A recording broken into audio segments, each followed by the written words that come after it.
Welcome to Rich Planet TV. I'm Richard D. Hall. Do you recall that I have been asking the public to find first-hand witnesses of the Manchester Arena atrocity so I can speak to them? Do you also recall me recently saying this? Rich Planet does not take its lead from mainstream reporting. In fact, I could give you a list as long as my arm of the things that have appeared in mainstream media that I believe were put there as a direct result of the exposés that have been highlighted by Rich Planet. Now, this article is an example of the kind of thing I was talking about. Beware of social media during terror events, NHS guidelines warn. NHS staff and terror attack victims and their families have been warned about the risks of using social media in new guidelines issued by NHS England. The guide cautions that internet trolls may subject victims to vile and upsetting abuse, as was seen after the Manchester and London terror attacks. It also warns people to be wary of journalists seeking accounts of events. The process of retelling a story can make people relive the worst parts of horrific events, it warns. People may say more than they intend to when vulnerable, upset or angry, it adds.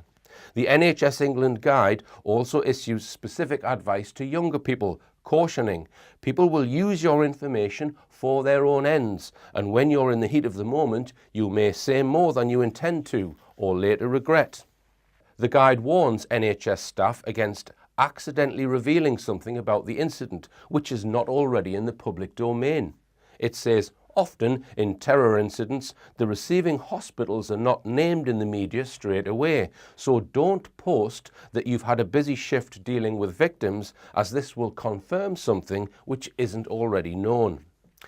Dear oh dear, what are they really worried about? It seems to me they are worried about the truth. Do you think these measures are about being altruistic and protecting victims? Bullshit. They are worried about independent people investigating these events because the mainstream media, who are censored by the intelligence agencies, never report accurately what happened. Staying on the theme of terrorism, I recently covered the Westminster Bridge attack.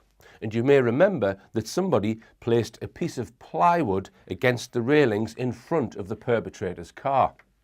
Here is an image of the car immediately after the crash. We see no piece of plywood. And here, a little later, we see the plywood in place. So who put it there? Nick Colostrom suggested this might have been deliberately put there to hide something, perhaps an undamaged railing. Now, I was recently contacted by a Rich Planet viewer who sent me some camera phone video footage of the person with the plywood. Here it is. Did you catch that? Here it is again, zoomed in and slowed down. It appears that the person who put the plywood in front of the vehicle is wearing a mask. An anonymous mask or a Guy Fawkes mask. What the hell is that about? Now then, just put yourself in the shoes of someone on that bridge. You've just seen a car mow down a whole load of people and then crash into the railings. A terrorist gets out with knives and runs off down the street. There are bodies all over the place. Some of them are dead. So what are you going to do? Are you going to help some of the victims? Are you going to warn people walking past that there's been a terrorist attack? No, of course not. You're going to find a piece of plywood. That's what you're going to do. You're going to find a piece of plywood, right? And then what you're going to do, you're going to get your anonymous mask, right?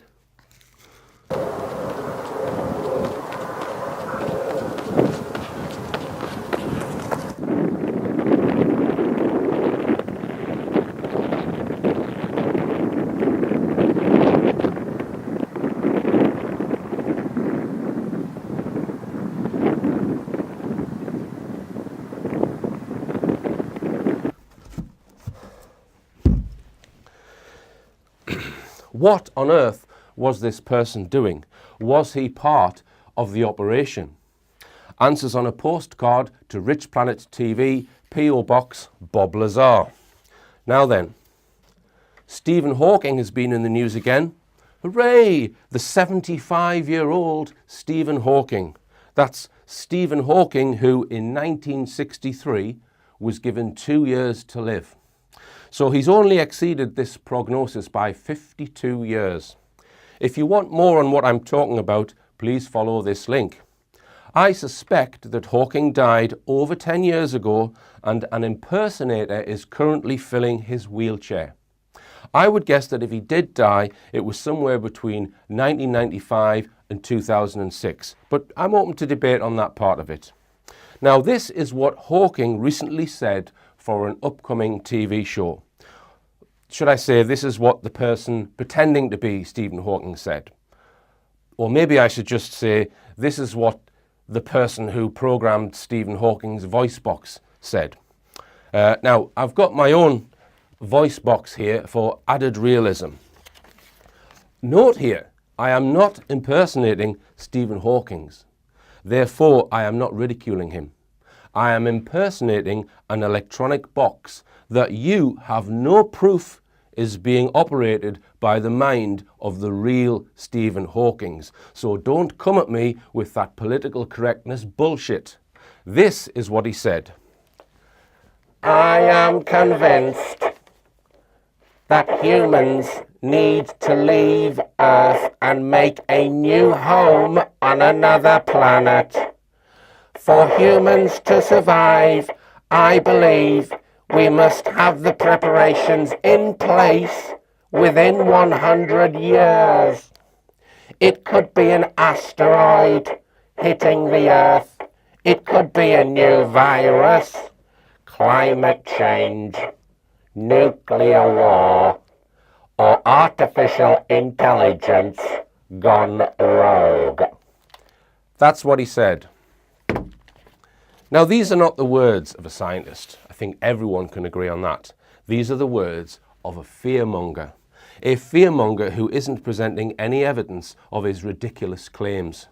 The sooner this charlatan, whoever it is universally exposed, the better. If we do move to another planet, please, can Stephen Hawking be put first in the queue? I'll be happy to ignite the rocket and eject him, or whoever is impersonating him, into orbit around the sun.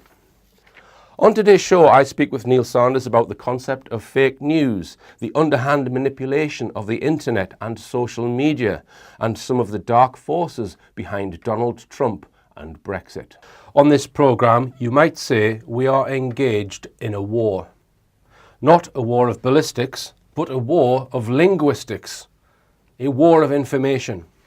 Language is a key part of the information war, and using certain buzzwords to discredit the other side is a common weapon. The word conspiracy theorist is one such word, and a new word on the block is fake news. I've spoken about this concept in a previous show, and here to analyse it further and try and answer what is really going on with it is researcher Neil Sanders. Welcome back, Neil. Thank you very much for having me back. Okay, we've all heard this word, fake news, and we're going to start off. There are different types of fake news. Yeah, obviously. I mean, obviously the term fake news has become somewhat weaponised, which we'll come on to, but there are a number of things that could constitute fake news. You could have intentionally fake news, like either people putting out lies within the media to smear somebody, or propaganda, say from a political party or from a government, somebody trying to gain influence, influence, say, foreign policy or domestic policy or anything like that.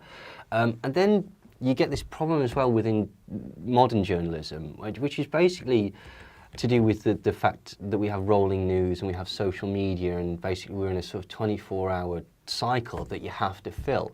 You get two things. You get one which is called journalism and one which is called public relations.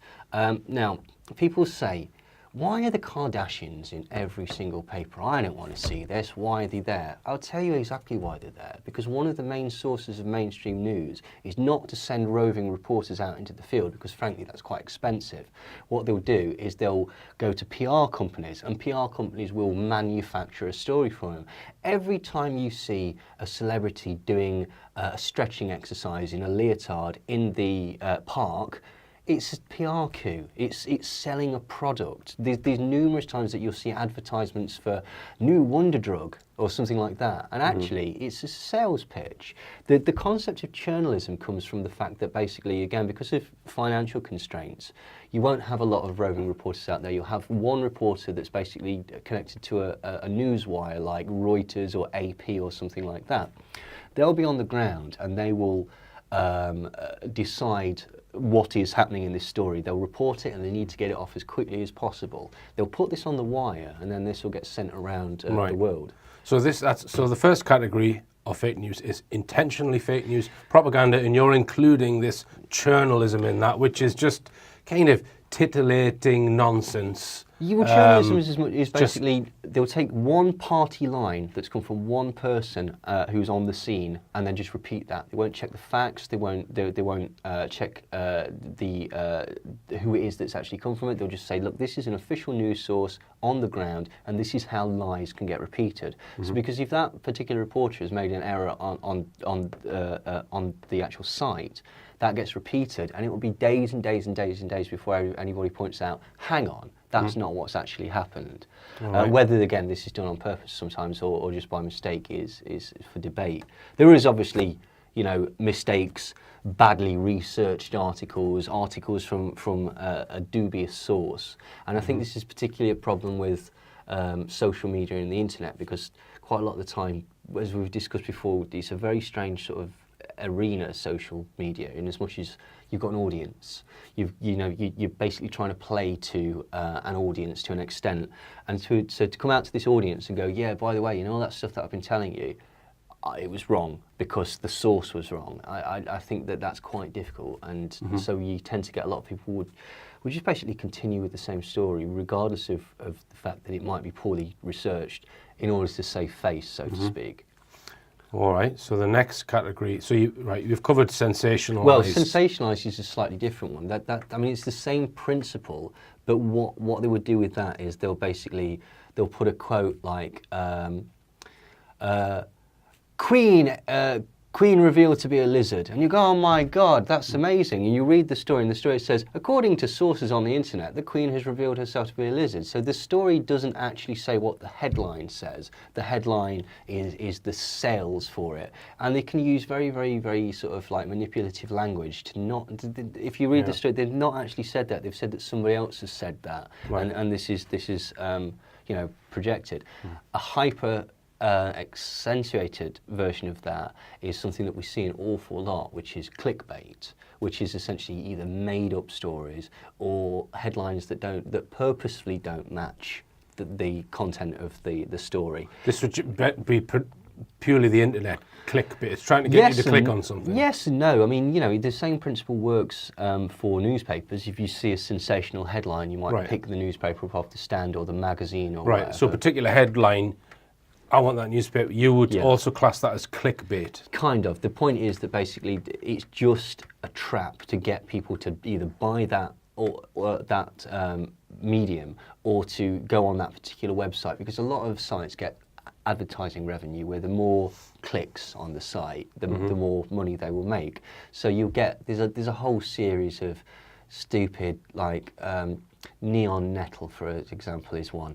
It's a made up, they just make up stories. You just completely pull them out of whole cloth, but they sound sensationalist and interesting. Right. So basically, people will go onto it and they'll keep repeating it and repeating it and repeating it, and it's completely unsourced. In fact, it's not even completely unsourced. They've made it up. They've just made it up, and there's an awful lot of that on the internet. Now, what about J-trig and information which is intentionally planted to discredit either certain stories or people? Are they included in what you've just covered? They can be, yeah. I mean, we'll come on to that. We'll come on to J-trig later, because J-trig is a very specific type of propaganda program that utilises all of these types of things. It utilises fake stories, fake gurus, fake leaders, and people to sort of to go behind. I think the important point, and something that people tend to sort of gloss over a lot of the time, is that all of these things, intentionally fake, badly researched, clickbait, sensationalism and stuff like that, they're prevalent in the mainstream media. We know that. We know the mainstream media has got, they lie, okay?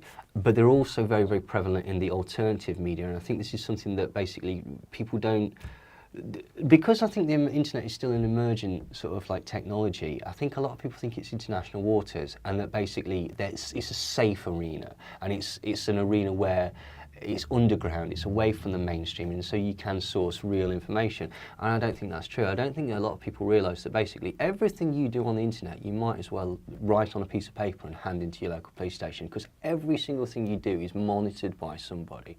Like every site that you go on, every opinion, to very scary degrees, which we will come on to later.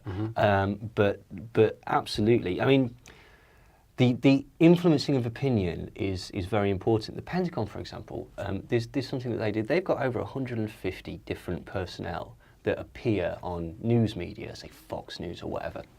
Now, ostensibly, these people are supposed to be completely impartial. They're just somebody who's an expert on the situation that will be able to give a military bearing on whatever is happening in the world politics or whatever. What you actually see is that basically this is a direct line from the Pentagon spinning propaganda. They're there as an agent of psychological operations in order to spin it favourably or to disguise information that they don't want to be released. I mean, the mainstream media, we know the mainstream media has got a lot of problems. We could list a dozen stories. Belgian babies being amputated during the First World War, Q80 incubators, 45 minutes, weapons of mass destruction, al-Zarqawi linked to al-Qaeda in Iraq. None of these are true. Bin Laden's underground cavern, all the stuff that came from Curveball. We know that the media is inclined to spit out rubbish. And what's very strange is it's becoming quite a lot. A lot of this is becoming very, very influential on public life. For example, the top 20 provably fake stories during the recent US election were shared far, far more than the top 20 provably true stories. And it could be said that basically fake stories were actually more prevalent in decision-making than real stories. And what's really weird is if you look at a lot of these supposed clickbait articles and stuff like that, fake news, whatever you want to call it, there's an agenda behind it. Somebody's sending these out. They're using things called AI bots, which is basically like spamming entire sort of areas. And they're doing it, somebody set up this technology which is not easy to set up, and they're doing it in order to specifically spread this information in specific areas. There may be a reason for that, which we'll come on to later. But I mean, just an example of that, there's this town in Macedonia called Veles, right, okay? And it's known locally as Trump Vale, because during the election, basically, there was 7 businesses set up there, and all they were doing, they were hiring hundreds and hundreds of local people, particularly like students and such like that. And all that they were doing was getting them to write fake anti-Clinton, pro-Trump stuff. Right. Like all these stories, hundreds and hundreds and hundreds of fake stories about Clinton and fake stories about Trump, but being positively spun to Trump and then sent out via these AI bots all over the world. Now, what's really strange about this is that these companies, it's not entirely clear who's behind them, and they claim to have absolutely no political affiliation, which seems very, very, very strange. They definitely had business connections that showed that money from advertising revenue was making its way back to the US. That's not illegal. It's desperately underhanded and dishonest, but it's not actually illegal. And there was again, there was a lot of fake anti-Trump stuff as well. It's just that basically we can actually prove that this one particular village was set up specifically for that. Just as a side comment, I mentioned Michael Desarian, a comment on how much effort has to be put in when you're watching television. It requires no effort. Yeah. So you don't even have to move. All you have to do is have your eyes open and be conscious. It takes no effort. Maybe click the remote control. And the internet really is like that now, isn't it? Oh, it's more so. And the mouse has become what the remote control used to be. and it takes no effort to sit there browsing. It's just very similar to watching and there's TV. far more messages. You're multi-screening when you're on the internet. Yeah. Like, just take a Facebook page. There's about 27 different pieces of information that are all going on. That's all being absorbed. You might not subconsciously take it in, but you see the same headline again and again and again and again. Repeat a lie often enough, it becomes the truth. You put people into a scenario whereby basically they don't know what is true and don't know what's not true and can't discern it, and people start to become more malleable and accepting of anything and going more towards, say, party lines or political bias or something like that, to give themselves more psychological comfort than to actually find the truth. Right. And this is really, really sort of dangerous. And like, regarding the concept of fake news, I personally think that Trump is a master of fake news, and that is not a compliment by any stretch of the imagination. If someone in the third world was using the tactics that Trump is using at press conferences, everyone would go, oh, well, he's a dictator. Okay, fair enough. He's using control of the media. Now, let me explain, because this is connected. This is going to be a running theme that's going through this thing. This is connected to two people, which is Steve Bannon and Robert Mercer, and also, to a lesser degree, the multimillionaire William Regnery II. They're going to be coming up quite a lot in this, basically. Mercer is the main financier of the Trump campaign. We will come back to this in more detail. He's also the owner of Breitbart, which is the news outlet that Steve Bannon was the editor-in-chief, and he's now gone back to after resigning as aide to Trump. They also finance Nigel Farage. Nigel, £350 million a week for the NHS Farage. He's sponsored by Robert Mercer. So there's a whole sort of like a cavalcade of these quite right-wing people that are connected through organisations like Goldman Sachs, which Bannon used to work for. Nigel Farage is an ex-broker. He's not a man of the people by any stretch of the imagination. And basically, there's a whole sort of series of right-wing media nodes that are sponsored by Mercer and William Regnery through things like the MPI and various other things. And they basically spit out this particular line of propaganda, essentially. Now, just to give you an idea, right? This is a quote about Mercer, and then I'll explain the point. Some see Mercer as emblematic of a major shift in American politics has occurred since 2010, when the Supreme Court made a controversial ruling in Citizens versus Federal Election Commission. That ruling and several subsequent ones removed virtually all limits on how much money corporations and non-profit groups can spend on federal elections and how much individuals can give to the political action committees. Since then, power has tilted away from the two main political parties and towards a tiny group of mega-rich donors. Private money has long played a big role in American elections. When there were limits on how much a single donor could give, however, it was much harder for an individual to have a decisive impact. Now, a single billionaire can write an 8-figure check and not just put their thumb but their whole hand on the scale, and we often have no idea who they are. Suddenly a random billionaire can change politics and public policy and sweep everything else off the table, even if they don't speak publicly and there's no public awareness of their views. Just to give you an idea of the sort of person that Robert Mercer is. So when did the rules change? 2010. Right. Okay, just to give you the sort of person that Robert Mercer is. Robert Mercer has argued that the Civil Rights Act in 1964 was a mistake.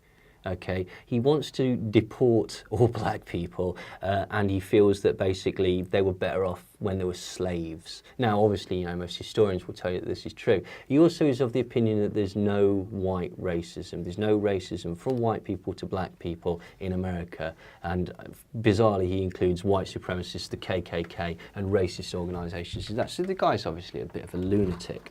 The point of the fake news and how Trump used it very much like a dictator. During the election, those fake news stories that we're talking about, Hillary Clinton's got the cannibal disease, Hillary Clinton's got a brain tumour, Hillary Clinton's dying of X, Y, and Z, she's got Parkinson's disease, all of those. Where did they come from? They came from all the right-wing outlets that Mercer sponsors, Breitbart, Drudge Report, InfoWars, all of these that he's basically inputted money into and influence over the past few years.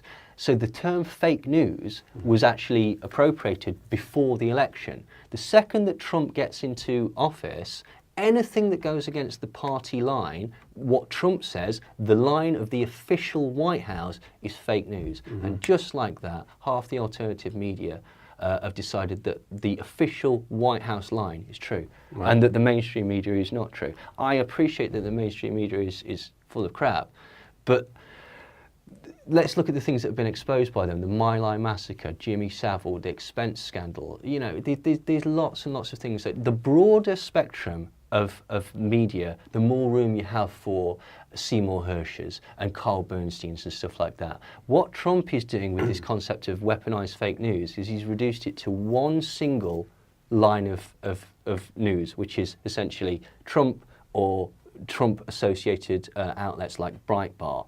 And that is incredibly clever, but incredibly troubling. Because, as I say, if this was happening anywhere else in the world, people would go, that's quite a dodgy tactic. That's the tactic that a dictator would use. So you think there's some very wealthy people who are going to somehow, what are they going to gain by supporting him? They're going to gain more wealth, you think? I think they've used him as a conduit for what they want. There's people like William Reginald II and Robert Mercer, and basically what they both believe is that they want a white ethno-state in America. I mean, certainly William Reginald wants that. Robert Mercer claims not to be a white supremacist, but everyone that's worked for him claims that he is a white supremacist, and he comes out with statements like the Civil Rights Act should never have happened. So I think what essentially they've done is they've tried to sort of build a node of what could be considered alternative media, which is actually alt-right media, portraying itself as alternative media. And all it really does is give propaganda that props up Trump, because they've presented him as a man of the people and you know, the saviour. He's going to go against, you know, the establishment. They took the fact that people were rightly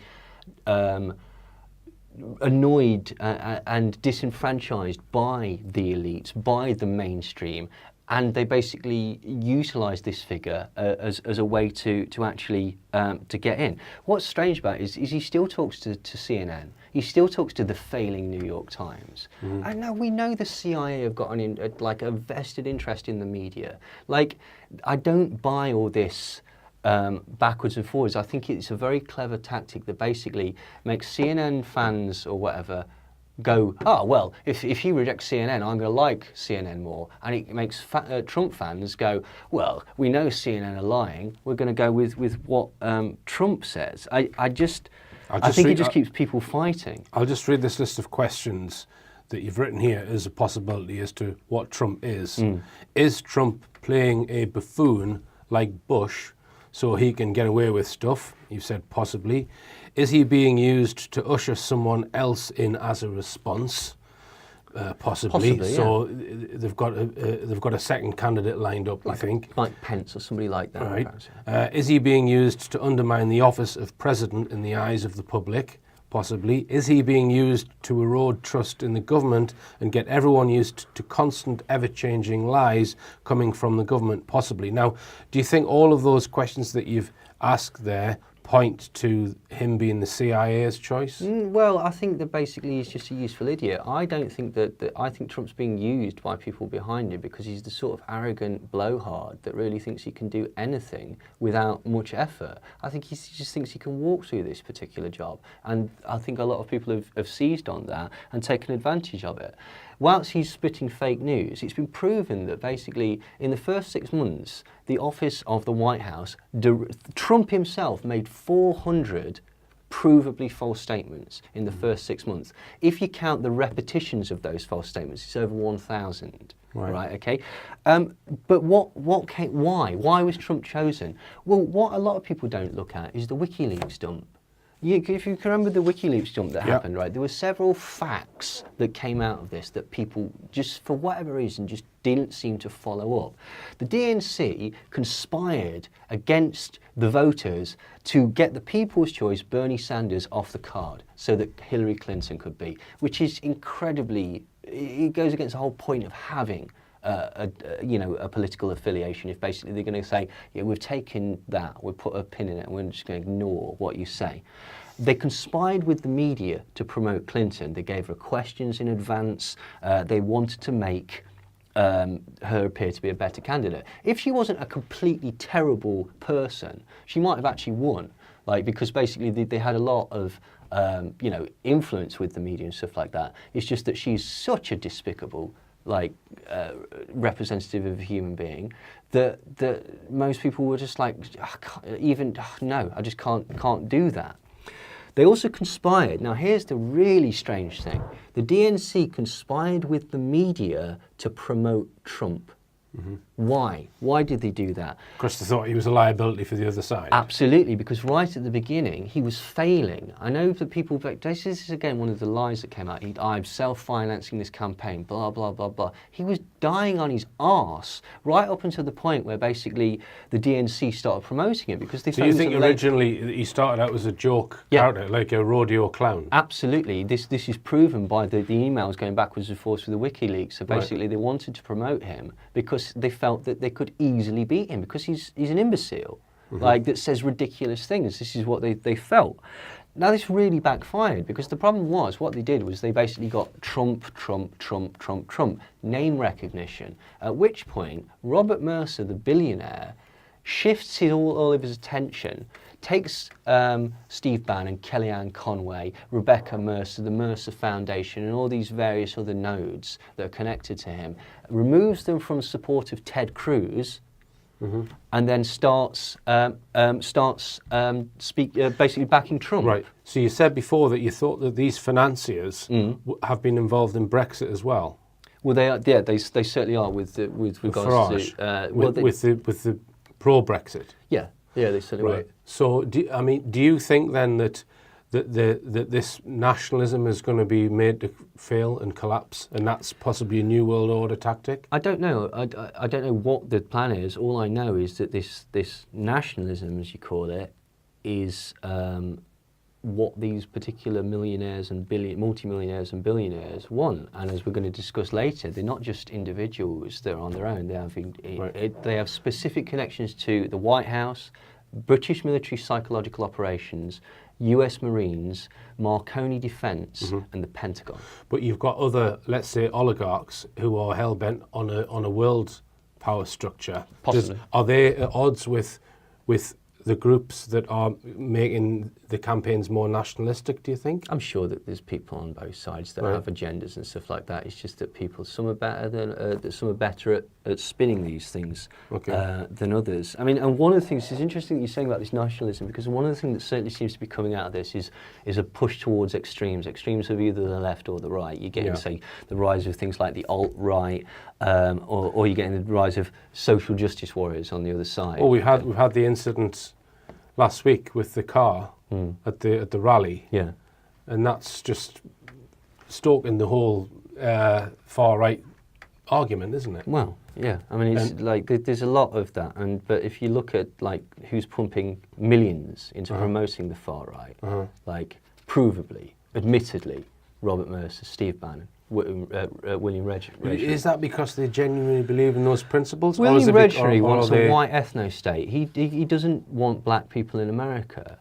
Right. Robert Mercer is the same. This attitude is surprisingly prevalent among very, very wealthy people. Now, what's interesting is with the concept of, say, that's interesting what you're saying about the thing, because I am of the opinion that, say, social justice warriors, this shrieking left, this shrieking offended by everything, is actually more favourable to the right wing. Because what it does is it basically turns people off. It goes, oh, God, for Christ's sake, will you shut up? And they'll go this way. So you could see it as almost like a sort of a Gladio type response. Do you know what I mean? Like in essence, it's like a false flag. The best way to defeat a cause is to defend it badly, said Nietzsche. So basically, if you're doing that, then what's interesting is both sides of the debate, the far left and the far right, it's just victim culture. It's like a fight to see who's the most oppressed. It's a victim culture echo chamber. Oh, we're oppressed as white males. Oh, we're oppressed as LGBTs. Oh, we're oppressed as a young black man. Oh, we're oppressed as this. There may be an element of truth to it, but basically it is just victim culture, and that's incredibly powerful because victim gives you an excuse. It's not my fault that I've done badly in life. It's all these other people and the system set up against me. And there may well be an element of truth to that. But in a lot of these cases, it just screams inferiority complexes. Right. And I think that very, very wealthy people who've got knowledge and money of psychological operations and power are stoking this division. So do you think then, Neil, that the lines that are drawn to put people in pigeonholes, identities, and then create politics over those identities, identity politics. Yeah. The people don't realise that they're being shoved in whatever group, and then they're being made to hate other groups. Yes, deliberately. Absolutely. I think there's a lot of spin that basically is saying, this is the problem with the world, and it just so happens to be the opposite of you. Right. And as we'll come on to later, I think this is far, far more organised than a lot of people will say.